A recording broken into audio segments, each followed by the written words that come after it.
उत्तर प्रदेश के वाराणसी में ज्ञानवापी के व्यास जी तहखाने में हिंदुओं ने एक बार फिर पूजा पाठ की शुरुआत कर दी है।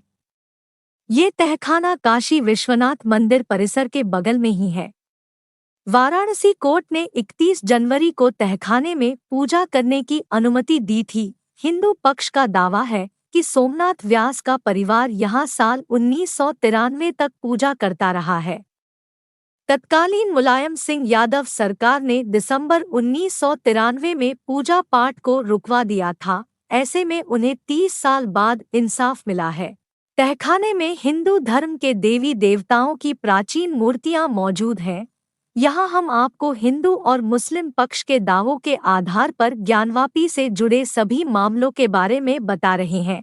ज्ञानवापी में मंदिर और मस्जिद का क्या है विवाद, क्या है 350 साल पुराना इतिहास और क्या है व्यास जी की कहानी। पहले जानिए व्यास जी की कहानी। ज्ञानवापी में मंदिर मस्जिद का विवाद और व्यास जी का तहखाने में पूजा का मामला दोनों अलग अलग केस है। व्यास जी का तहखाना काशी विश्वनाथ कॉरिडोर के पास ज्ञानवापी मस्जिद के साउथ में स्थित है। बात है साल 1819 की, जब अंग्रेजों का शासन था वाराणसी में। तब हिंदू मुस्लिम के बीच दंगे हो गए थे। अंग्रेजों ने विवाद को शांत करने के लिए ज्ञानवापी परिसर का ऊपरी हिस्सा मुस्लिमों को दे दिया और निचले हिस्से में स्थित तहखाना हिंदुओं को दे दिया। वाराणसी के तत्कालीन मजिस्ट्रेट ने ज्ञानवापी के बगल में ही रह रहे व्यास परिवार को तहखाने में पूजा पाठ की जिम्मेदारी सौंप दी थी, क्योंकि व्यास परिवार ही साल 1551 से यहाँ पूजा कर रहा था। इसके बाद 1993 तक सोमनाथ व्यास का परिवार यहाँ पूजा करता रहा। 1992 में अयोध्या में बाबरी विध्वंस के बाद 1993 में यूपी सरकार के आदेश पर प्रशासन ने ज्ञानवापी मस्जिद के चारों ओर लोहे की बैरिकेडिंग से घेराबंदी कर दी। सिर्फ एक मेन गेट से ही मस्जिद के भीतर जाने का रास्ता खुला रखा। इस तरह व्यास जी के तहखाने में जाने की रास्ता बंद हो गया।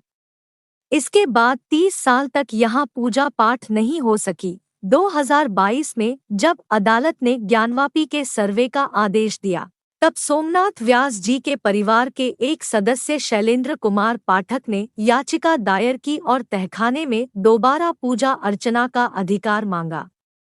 आखिरकार 31 जनवरी 2023 को उन्हें कोर्ट से अनुमति मिल गई। व्यास जी का तहखाना 20 फीट यानी 400 स्क्वायर फीट का है।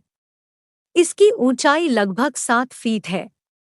तहखाने के भीतर भगवान शिव जी, गणेश जी, कुबेर जी, हनुमान जी और गंगा माता की सवारी मगरमच्छ की मूर्तियां हैं। व्यास जी तहखाने में अब सुबह 2:30 से 3:30 बजे मंगला आरती की जा रही है। सुबह 11 से 1 बजे के बीच भोग आरती होती है। फिर शाम को 4 बजे एक आरती, शाम 7 से 8 बजे के बीच में सप्तर्षि आरती हो रही है। आखिरी आरती रात 10 से 11:30 बजे के बीच में हो रही है। ज्ञानवापी में पहले मंदिर आया या मस्जिद। ज्ञानवापी परिसर में मंदिर और मस्जिद की कानूनी लड़ाई पिछले 3 दशक से चल रही है। मंदिर पक्ष दावा करता है कि आज ज्ञानवापी वाली जगह पर करीब 2050 साल पहले राजा विक्रमादित्य ने भगवान विश्वेश्वर का मंदिर बनवाया था। भारत में मुस्लिम शासकों के शासनकाल के पहले से ही वहां भगवान शिव का स्वयंभू ज्योतिर्लिंग मौजूद है। ये भगवान विश्वेश्वर के नाम से लोकप्रिय है। हिंदू पक्ष के अनुसार ये ज्योतिर्लिंग देश भर में मौजूद 12 ज्योतिर्लिंगों में से सबसे पवित्र माना जाता है। ज्ञानवापी का इतिहास साकी मुस्ताद खान की लिखी किताब मासिर-ए-आलमगीरी में छठे मुगल शासक औरंगजेब के शासनकाल के बारे बताया गया है।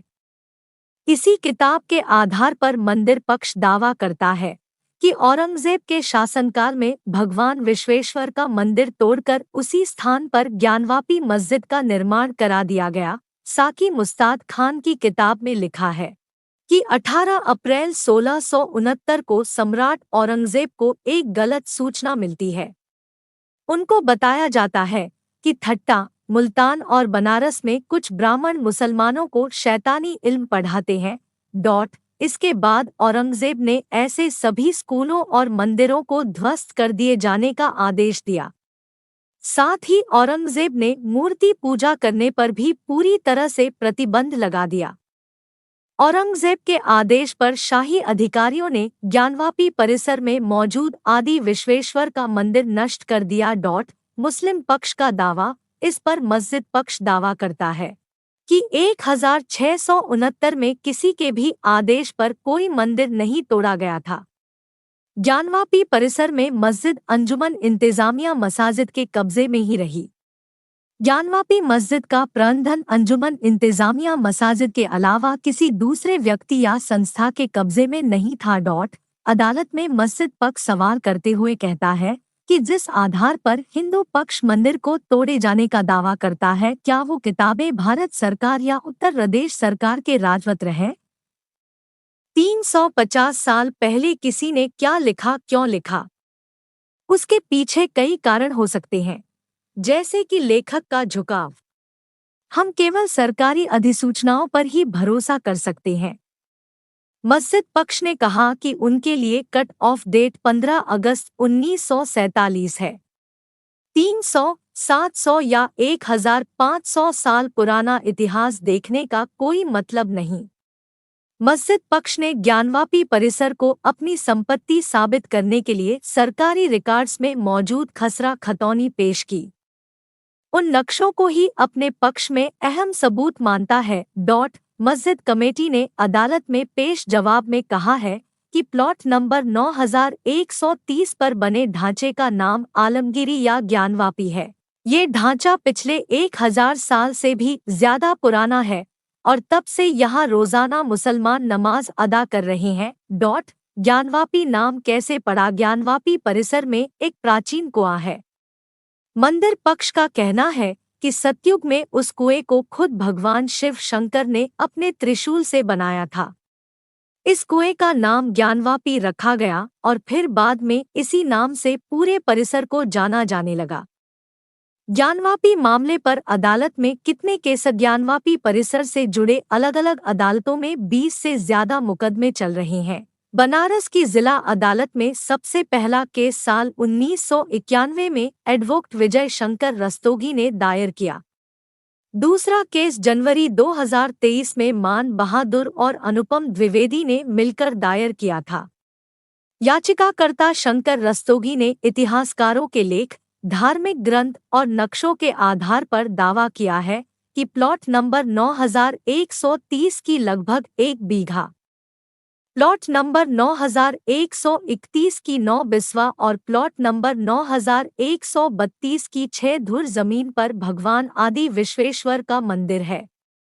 अपने दावे में उन्होंने स्कंद पुराण, काशी खंड समेत अन्य पुराणों का जिक्र किया है। इसके अलावा बनारस की जिला अदालत ने जिस मामले पर भारतीय पुरातत्व सर्वेक्षण विभाग (एएसआई) को सर्वे का आदेश दिया है, वो मुकदमा अगस्त 2021 में 5 हिंदू महिलाओं ने दायर किया था।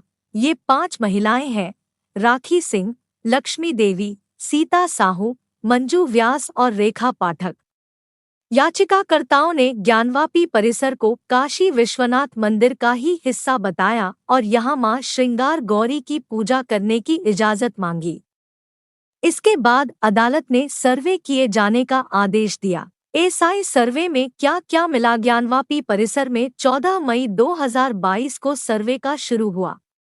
हिंदू पक्ष ने अदालत में दावा किया कि सर्वे के दौरान 16 मई को मस्जिद के वजूखाने में शिवलिंग पाया गया। इसके बाद वजूखाने का पूरा एरिया सील कर दिया गया। हालांकि मुस्लिम पक्ष ने इसे शिवलिंग नहीं बल्कि एक फव्वारा बताया। सर्वे किए जाने के खिलाफ मुस्लिम पक्ष सुप्रीम भी गया, मगर उसे वहां से कोई राहत नहीं मिली।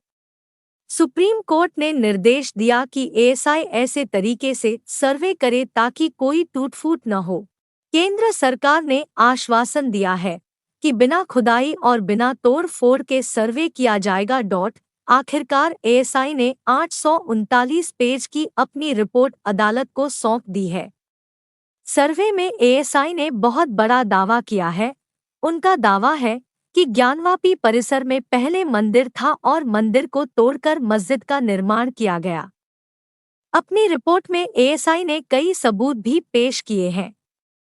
सर्वे के दौरान उन्हें एक पत्थर भी मिला है जिस पर मस्जिद के निर्माण का समय 1676 से 1677 के बीच हुआ बताया गया। इसके अलावा 1792 से 93 में मस्जिद के आंगन की मरम्मत की बात कही।